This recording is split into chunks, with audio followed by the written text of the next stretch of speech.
The attack came late at night, crawling from the depths of a silent, glassy sea that swallowed even the stars. We were floating under a moonless sky when shadows clawed their ways over the rails, breathing death into the night.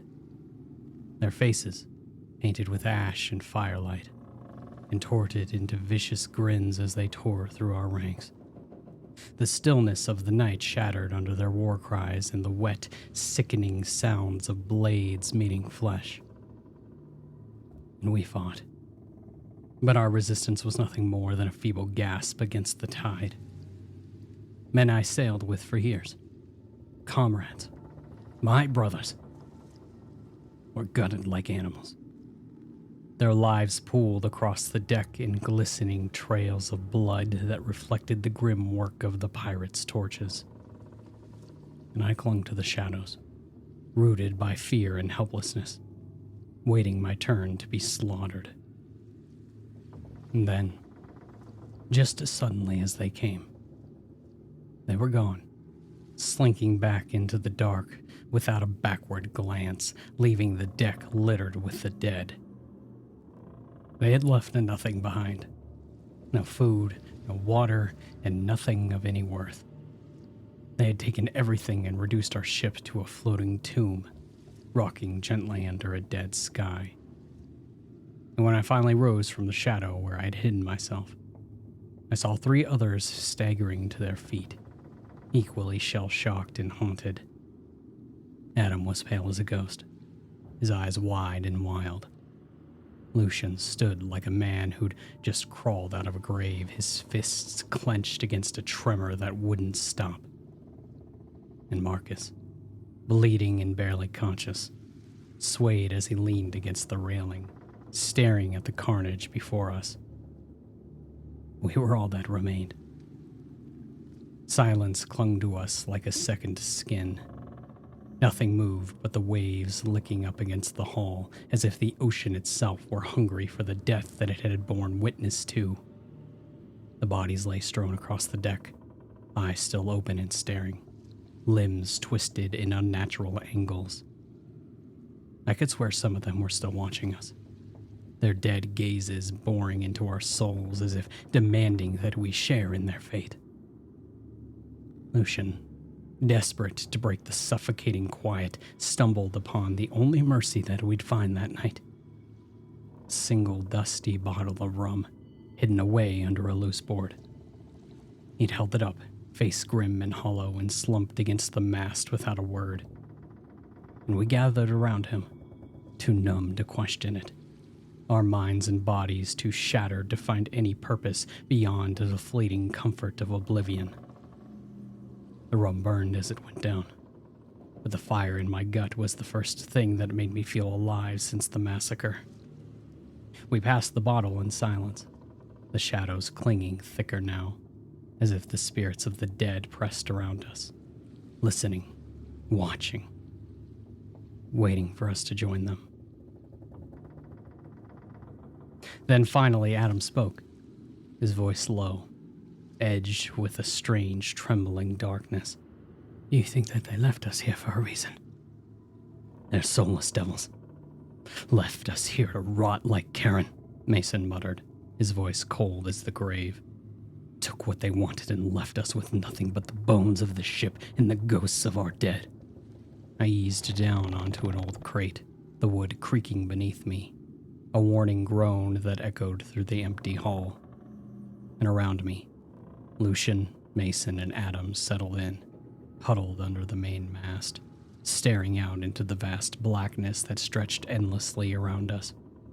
The moonlight seemed to pour down, casting an unforgiving glare, illuminating each of us as if exposing sins long buried. And silently, we passed the rum between us, a single indulgence that we had left. And as we drank, the dead silence of the ship was broken only by the gentle cascade of waves licking up against the hull, a reminder that we were stranded, a tiny speck of despair floating in a sea of indifferent darkness. And then Lucian cleared his throat, a sound dripping with bitter irony. His voice carried a hollow theatrics, like a man resigned to his own damnation. "If there was ever a man who deserved this fate, it is me," he began, his words seething with contempt. "I was one of the first men that the captain brought on board. And for a time I was his favorite." He spat, each word a bitter pill. He spun tales of freedom, promised us our own lives back, and then he shackled us tighter than any chain could, gave us a taste of independence, only to demand our loyalty without question. He chuckled darkly, a hollow sound that felt like an echo of something long dead. I wanted freedom. Real freedom, not this twisted mockery. And Mason shifted beside him, his jaw clenched, a shadow of sorrow darkening his gaze. "Freedom," he muttered. "What price did we all pay for your rebellion, Lucian? You think your mutiny cost you alone? Good men fell into suspicion, and we all became shadows in a game that we never wanted to play. You call it defiance, but the rest of us paid for it with every bloody coin." And Lucian's eyes narrowed. An old, burning anger flickered beneath his bitter smile. "Do you think that I didn't suffer too, Mason? Do you think that I wanted to be locked into the brig? To be branded like a criminal? They took everything from me, and I bore it, and only the need for freedom as my comfort. I refused to bow to him, even as they tore away my dignity." "Freedom!" Mason's voice grew strained, a flicker of something fragile breaking within him. "You think that I ever cared about freedom? I sought acceptance, maybe even a scrap of kindness. I was the one who softened his commands, who bent when he grew cruel, thinking that maybe, if I stayed true, he would see me." He trailed off, a bleak quiet settling into his words. "But all it got me was this. A mirror to a man that I don't even recognize. To survive, I became as cold as the iron binding the ship together. And when kindness faded, I was left with nothing but hate. The only thing that's truly mine." Adam had been staring at the deck in grim silence, finally spoke, his voice as hollow as a graveyard whisper. "And you think that you're the only ones who lost yourselves?" His tone was thick with regret, each word bearing the weight of his own ghosts.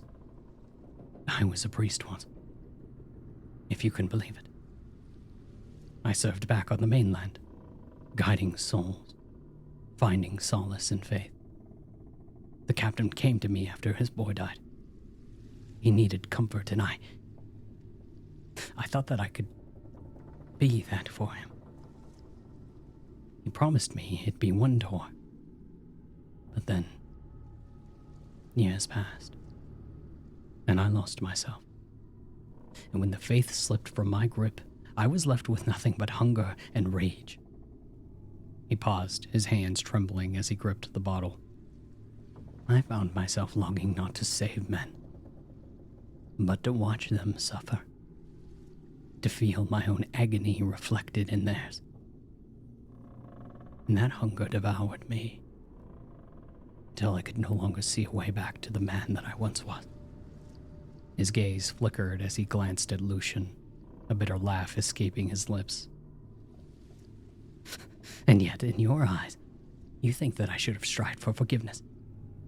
But forgiveness, Lucian?" he whispered, his voice barely audible. "I stopped believing in forgiveness the day that my soul became a casualty of this ship." Lucian's face darkened, a flicker of pity flashing in his gaze. "Forgiveness was never ours to ask for," he sneered, his voice laced with a venomous calm. "But redemption, perhaps, was ours to earn. You chose to stay, Adam. In choosing the man that you've become, you surrendered your soul long before you felt hunger." Adam's eyes hardened, the weight of Lucian's words tearing into him like a blade. "And you, Lucian, with all your so-called freedom, what did you achieve? Here we are, 4 men shackled by our own choices, nothing more than shadows on the ghost ship, each of us haunted by what we lost.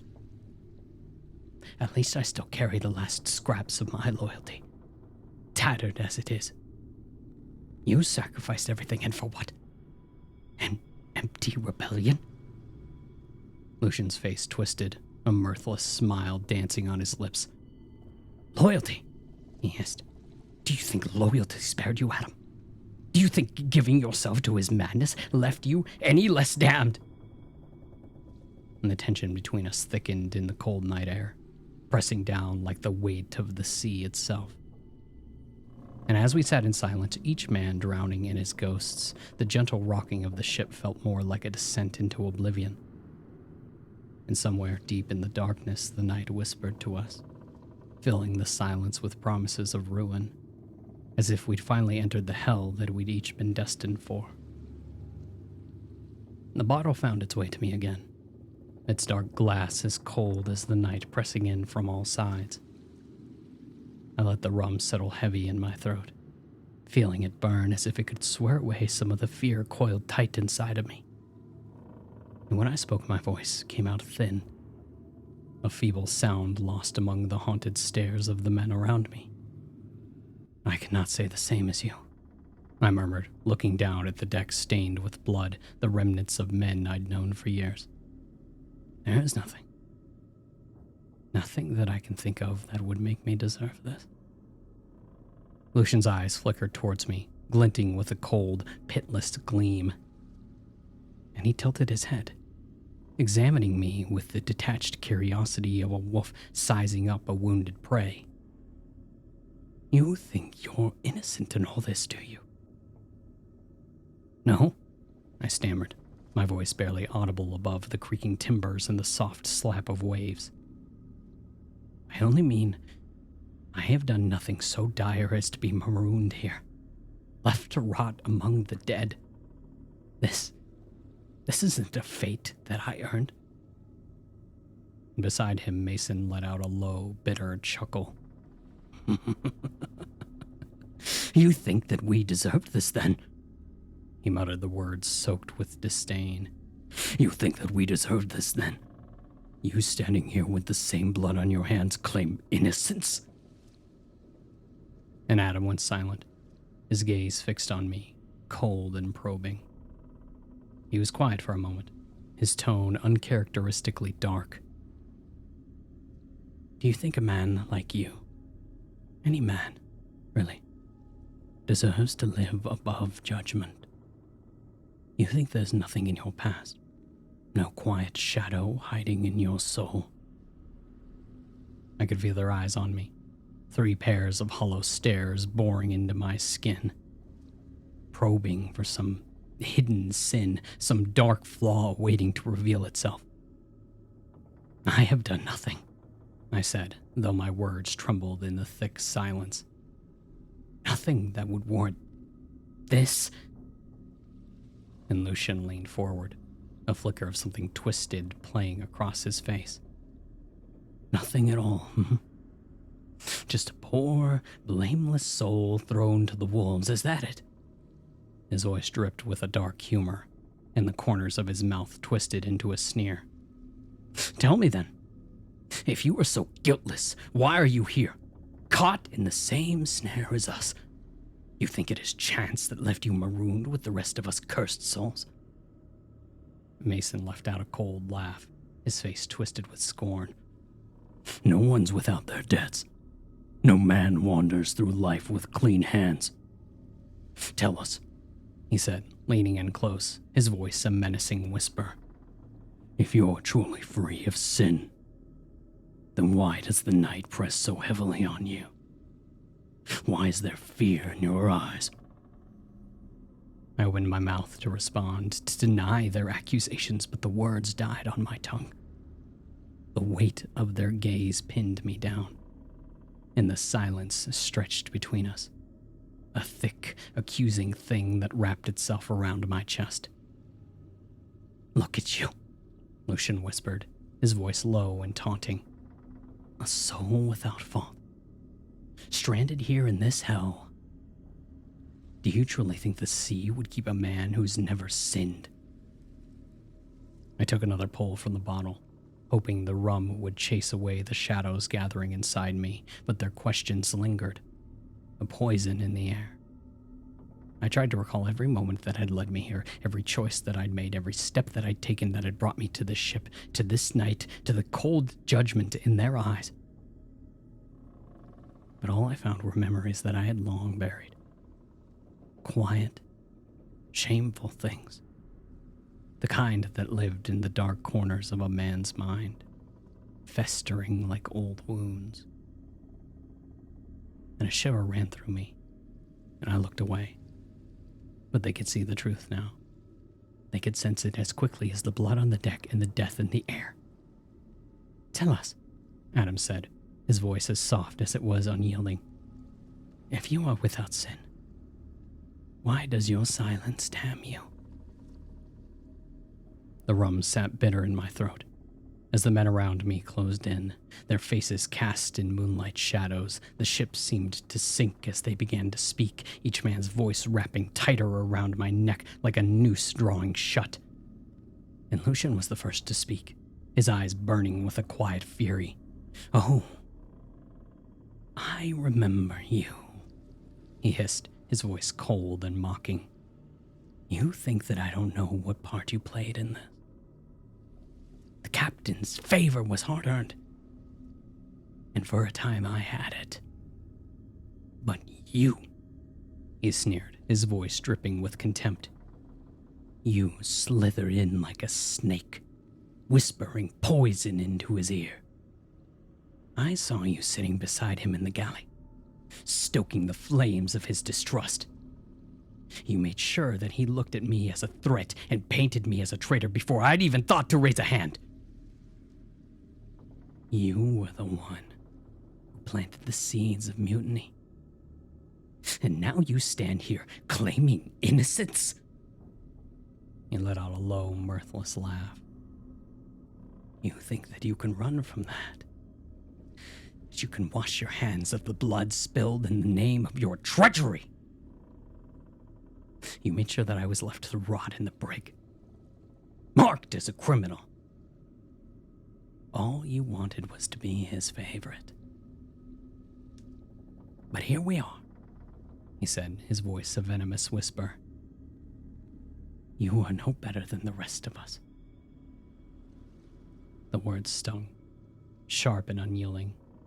But Mason spoke before I could muster a response. His tone cut through the night like a knife. His eyes were dark, glinting with a bitterness that chilled me to the core. "You don't remember me, do you?" he asked, his voice low, almost broken. "You've buried it so deep. You don't even know who I am." And he took a step closer, his gaze piercing. "We grew up together, you and I. Down by the shipyards. You, me, and her." The weight of his words began to sink in. My memory clawed at old buried fears. "Mercedes," he whispered, her name like a curse on his lips. "Do you remember her?" Images flickered in my mind, hazy but undeniable. A little girl with bright eyes, laughter echoing across the docks. "You were there," Mason continued, his voice thick with grief. "We were playing by the water's edge and she slipped in. I remember her screams, her desperate pleas as the waves pulled her under." He paused, his eyes brimming with accusation. "And you ran. You didn't even look back. You ran, left her to drown while I tried to reach her, helplessly as she called for you." The words tore through me, filling me with a sick, hollow dread. "I was blamed." Mason's voice wavered, bitter and raw. "Everyone thought that it was my fault. I bore the weight, that guilt, all because you ran in cowardice. Do you remember now?" I tried to speak, to muster some defense, but the words wouldn't come. My throat felt like it was closing, suffocating beneath the weight of memories that I'd fought to forget. And then Adam spoke, his voice solemn, his voice like a judge's verdict. "Every man has his sins," he said, his tone icy. "I knew you before you came to this ship. Long before you were whispering in captain's ears and running from drowned girls. I remember you from the mainland, where I served as a young priest, dedicated to helping those who had nowhere else to run." His eyes narrowed, his gaze searing through me like a brand. "You were a young man, greedy and unrepentant. You would come to the church each week, eyes wide with feigned piety, while your hand slipped into the collection box, stealing from those who had little more than their faith to sustain them. And it was the people we couldn't feed, the people who suffered. They died in the street, alone and starving, while you filled your pockets." The weight of their accusations bore down on me, each word a fresh wound, each memory a long, buried horror clawing its way to the surface. I felt my hands tremble, felt the bile rise in my throat as their words hung in the air, a twisted reflection of the man that I had tried to forget.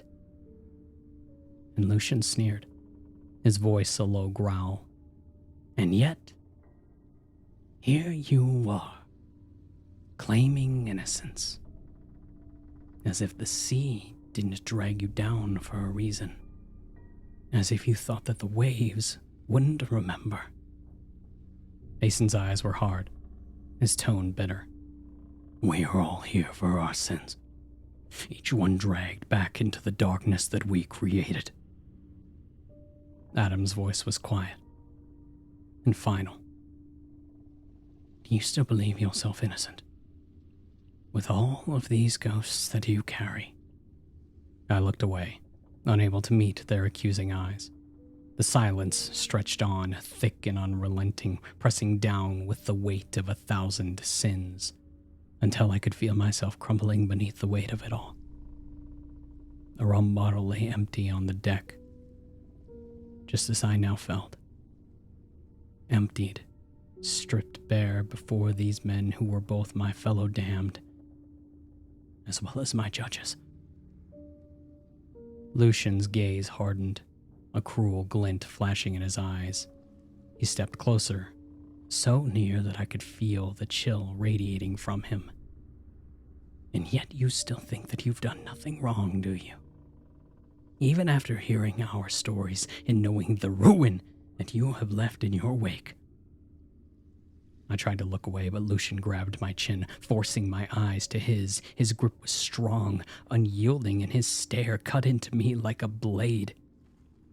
"Do you feel that weight in your chest? That cold grip clawing at your heart? That's them. And those that you left behind, calling for you, begging you to finally face what you've done." And he released me with a shove, and I stumbled back, the ship's railing catching me. I barely had a moment to regain my balance before Mason stepped forward, his face twisting with a dark, haunting fury. "You ran when Mercedes needed you most," he whispered, his voice thick with contempt. "I watched her drown because you turned your back. I watched the life drain from her eyes while you saved your own skin." His hand pressed against his chest as if clutching an old wound, one that bled fresh every time that he spoke her name. "You think you're haunted now? You think that you can forget her? She is still trapped in those waves, waiting for someone to pull her free.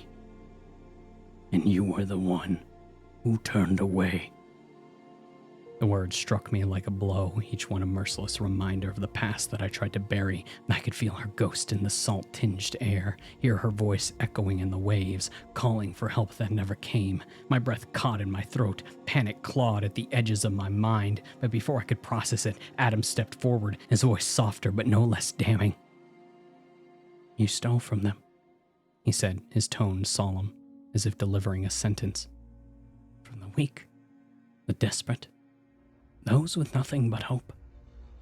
He took that, snatched it right from their hands, and they died without ever knowing why. He leaned in, his voice a low whisper. You think that doesn't weigh on your soul? You think that they haven't been watching, waiting for the day that you may be able to pay back every coin that you took, for every mouth that went unfed because of you? A shudder racked my body as his words sank deep, stirring memories that I tried so hard to forget. The faces of the hungry, hollowed-eyed, and starving flashed before me, and suddenly they were there on the deck, shadows creeping from the night, faceless yet filled with a terrible, silent hunger. And then Lucian spoke again, his voice cold as the sea at midnight. There is only one way to free yourself from this. To finally make amends for the lives that you stole. The lives that you abandoned. My breath hitched, dread spreading through me like a sickness. What are you talking about? Mason's eyes were cold, empty as the ocean's depths. You know what you have to do. There is no forgiveness for you. No redemption. The only path left is to give back what you took. They want theirs. What was robbed from them? Adam's face was solemn, yet unyielding. Your soul is the only thing that you have left to give. The only thing that they'll take as payment for their lives that you stole. You must give it freely. Offer yourself to them. If you hope to escape this torment. My mouth went dry as the words settled over me. Like a shroud, I could feel the shadows drawing closer. Hear the whispers of those that I'd wronged, the voices like the lapping of waves, calling for me to join them. It was as though every soul that I had ever wronged had returned from the depths, rising from the shadows of the ship to bear witness to my fate. And Lucian's voice dropped to a whisper, his words like a dark oath. They want you to join them. I felt my chest tighten, my hands trembling as I clung to the railing, my mind racing, heart pounding as I stared into the endless night. The whispers grew louder, their voices overlapping, rising in a ghostly chorus that filled the silence around us. Mason's voice cut through, low and merciless. Or you can keep running, keep hiding, keep pretending that you're free. But know this, they will find you, in life or death. And when they do, no one will be left to save you. The sea seemed to stretch out before me, dark and endless, and in that moment I knew there was no escaping it. The weight of my sins pressed down on me, a burden that I could no longer bear. I closed my eyes, and in that darkness I could see their faces. Mercedes, the captain, the starving souls that I had left to suffer. And slowly I opened my eyes, my gaze meeting each of theirs in turn. I knew what they wanted from me, what they demanded, and as I looked out over the endless ocean, I could feel the cold embrace of the sea calling me, finally beckoning me to face what I'd left behind. I took a shuddering breath, my hands gripping the splintered rail until my knuckles turned white. My gaze drifted over the empty horizon, yet my mind was a whirl of memories, each one a dark shard that had festered in the back of my mind, growing heavier with each passing year. I don't know if I ever really wanted to live, I began, my voice barely more than a whisper. I could feel their eyes on me, cold and unflinching. But I kept talking, the words spilling out as though they'd been trapped inside me all along. I've carried this, all of it, deep in the shadows of my heart. Tried to bury it under excuses, under work, under whatever drink that I could find. But no matter how far I ran, how many years I tried to hide, it was always there. Like a weight pressing down. Like drowning on dry land. My gaze dropped, my voice shaking as I spoke. I took this job hoping to outrun it all, to let the sea wash away the past, The guilt. The faces. I thought maybe, just maybe, that I could leave behind everything that I had done. And maybe, by some miracle, be someone else. But no matter how many miles I crossed, no matter how many waves I left behind, it just kept growing. Like a poison seeping into every part of me. I swallowed hard, fighting back a lump in my throat, the shadows of my sins rising in vivid clarity before me. I know I should have done something for Mercedes. But when I saw her go under, when I heard her voice calling for me, I froze. All I could feel was fear. The kind that grips you so tight that you can barely breathe. Then I ran. I ran, thinking if I didn't look back, I wouldn't have to face what I'd done. The words were sharp, bitter as they left my mouth. And as the years went by, the fear turned into something darker, something hollow. I thought that I could numb it, push it down until it didn't matter, but it was always there, growing heavier, like a stone in my chest. I'd feel it every time that I closed my eyes. I'd see her face, her hand reaching for me as the water swallowed her up. I forced myself to look up at the men, at the ghostly shadows surrounding us, my voice cracking as I continued. And as for the captain, I envied him, hated him for his power, his command. So I whispered those doubts, planting seeds of distrust, hoping to knock him down a peg. I never thought that it would go this far, that it would lead to mutiny, to blood in the brig. I thought that I was just evening the scales. But all I did was poison everything around me. And I looked at Adam, his face somber as he listened. And you are right, Adam. I did steal. I took from the church's coffers, thinking that no one would notice, that it didn't matter.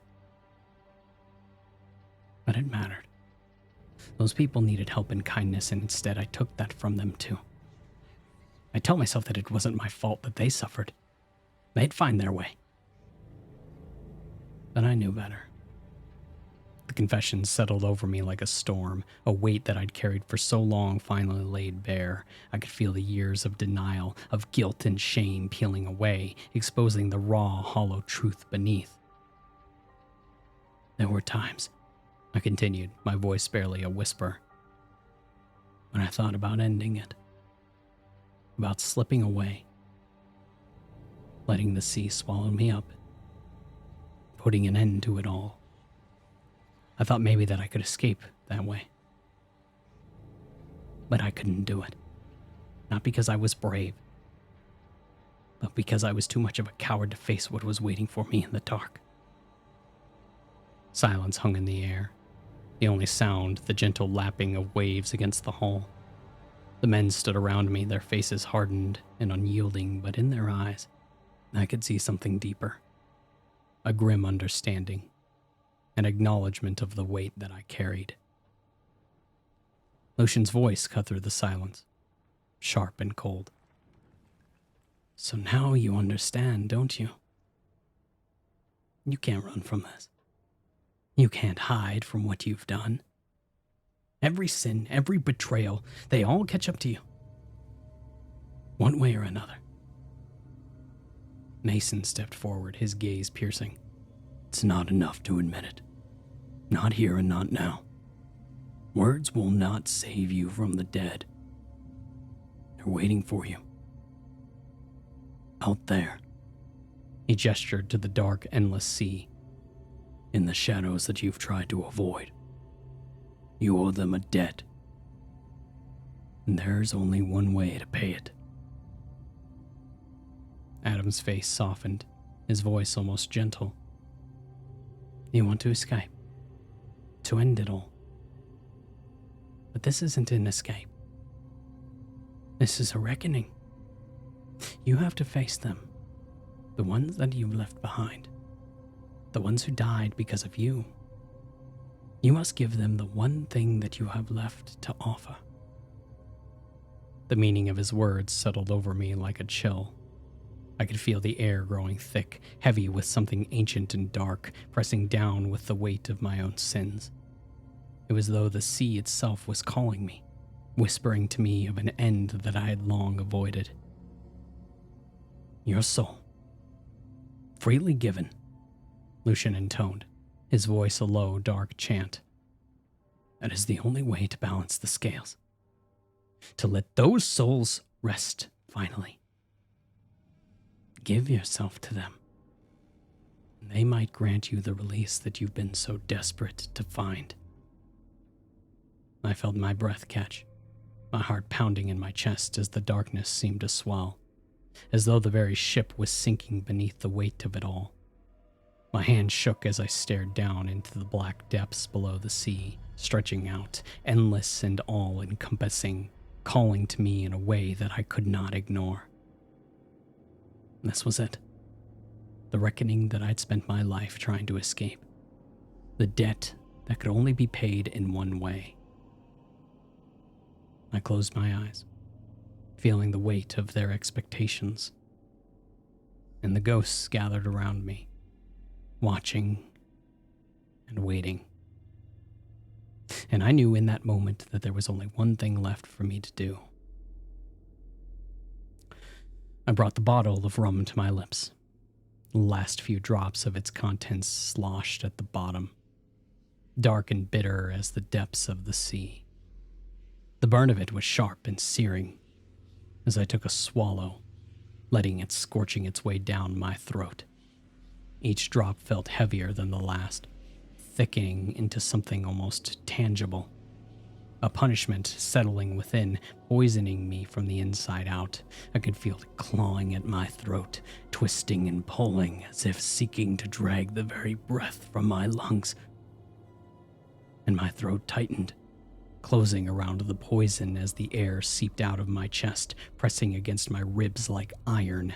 Panic clawed at the edges of my vision, but I forced myself to drink, gulp after gulp, even as my hand shook and bile rose bitter in my mouth. Every drop was agony, like drinking down fire and guilt, each swallow dragging me deeper into the shadows of my past. The faces of the three men loomed closer, their expressions unchanged, watching and waiting as though they knew the torment brewing within me. Lucian's cold gaze seemed to pierce right through my skin, peeling back layers, leaving my sins exposed, raw, bleeding in the open air. Mason's eyes held no mercy, only the stern judgment of a soul wronged, his disappointment mingling with the pain that I'd buried for so long. And Adam watched with this weary understanding of someone who had seen the darkness before, who knew that redemption would not come easily.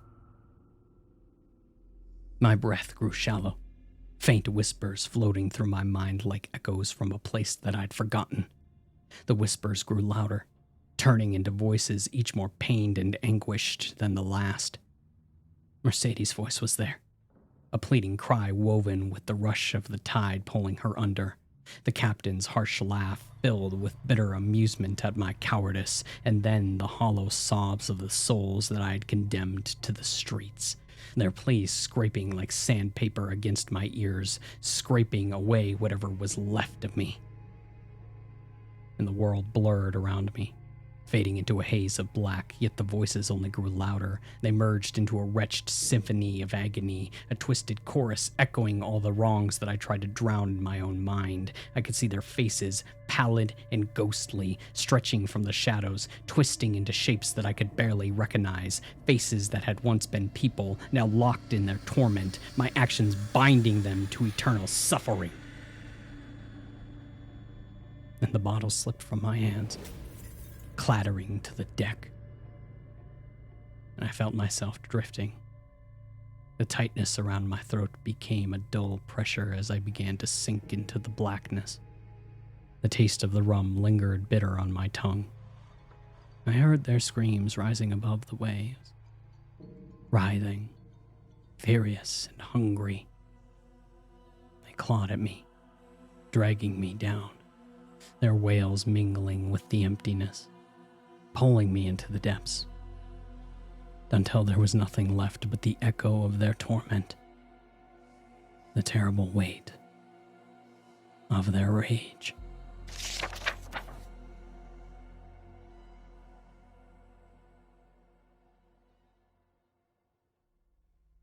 The shipwreck lay in silent repose, a ghostly specter nestled within the grasp of the seafloor for centuries, shrouded in a suffocating blanket of sand and silt. It was an eerie sight, skeletal remains of a bygone era rotting away in the dark, dank depths, a husk now home to writhing tendrils of coral and of heavy stillness that seemed to absorb all light and sound. The modern diving crew, equipped with powerful lights and sleek equipment, sliced through the murky water, their beams illuminating the shadows as they drew near the forsaken wreck. Captain Alara Green led the descent, her focus unwavering as her heart raced beneath her wetsuit. Her breath echoed softly in her mask, steady yet taut with anticipation. The beams of her torch flickered over the wreckage, revealing the skeletal remains of what they believed to be the Mirror, a merchant vessel long claimed by the pirates' wrath in the early 1800s. And despite the countless artifacts that they had unearthed in their year of exploration, nothing could prepare her for the chilling sight before her. As they descended further, the hull emerged from the gloom, its once proud timber now decaying and worn down to splintered shadows. Faint traces of its former glory clung desperately to the iron frames. And while the ship's name, the Mirror, was barely discernible, carved into the slate of the wood near the stern, now half consumed by a cruel feast of barnacles and algae. The ship excluded an unsettling presence as though it were alive, holding its breath in anticipation of their arrival. And inside the main quarters, the divers moved to the graveyard of debris, where they unearthed the lockbox buried beneath layers of rot. It creaked ominously as they pried it open, revealing a broken bottleneck glistening like a sinister relic, a frayed rope twisted into a noose, and a leather-bound journal, its pages waterlogged and fragile yet somehow preserved by the unyielding embrace of the chest. They lifted the journal with reverence, cradling it as if it were a piece of the souls who once inhabited this cursed vessel. Back aboard the research vessel, Captain Green and her team gathered around the journal, still encased in their wetsuits, adrenaline pulsing through them as they prepared to unravel its secrets. The leather cover cracked and flaked, releasing the scent of brine and decay. And as they opened it, tightly penned entries spilled forth, some blurred by the moisture but mostly still legible. The ink faded yet stubbornly dark against the yellowing pages. The early entries were in a neat, steady hand, detailing the Mirror's ill-fated journey, storms that raged like the fury of the sea itself, sickness creeping through the crew like a spectral visitor, dwindling supplies turning desperately into a palpable terror. But then the handwriting shifted abruptly, the lines growing jagged and frantic, recounting the horrors of the pirate attack, the massacre of the crew, a bloodbath of brutality, and the grim abandonment of 4 survivors left to fester in their own despair. The writing transformed into a tortured stream of consciousness, oscillating between guilt and nightmarish hallucinations. The author's grip on reality frayed with every page, detailing the harrowing exchanges with his fellow survivors, each man laying bare his sins, both real and imagined, like offerings to a vengeful god. The final entries devolved into feverish scrawls, a cacophony of accusations and guilt that demanded a soul as penance.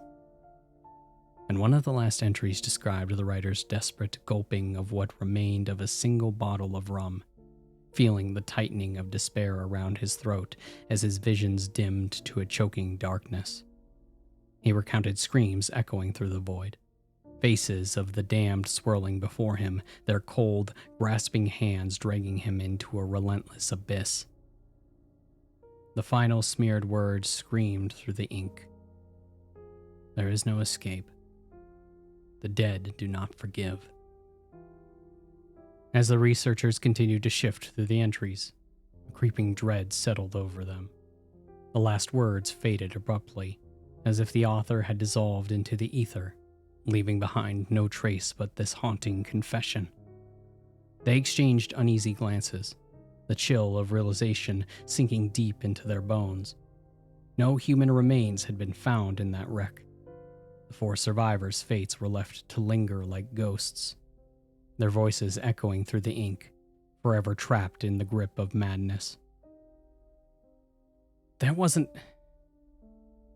not a single bone in that wreck, one of the junior divers finally whispered, his voice barely a breath above the crashing waves. What the hell is this, Cap? Captain Green closed the journal carefully, her fingers trembling as they lingered over its cracked cover, a chill slithering down her spine. She cast a furtive glance at the churning waters, instinctual dread pooling in her gut, mingling with an inexplicable compulsion that clawed at her thoughts. And without uttering a word to her crew, she retreated to her quarters, the weight of the day's discovery pressing heavy on her. And as she sat down to log their findings, 2 conflicting desires surged within her. The urgent need to break the seal of the ship's ceremonial end-of-mission bottle of whiskey, and an unsettling tightening around her throat.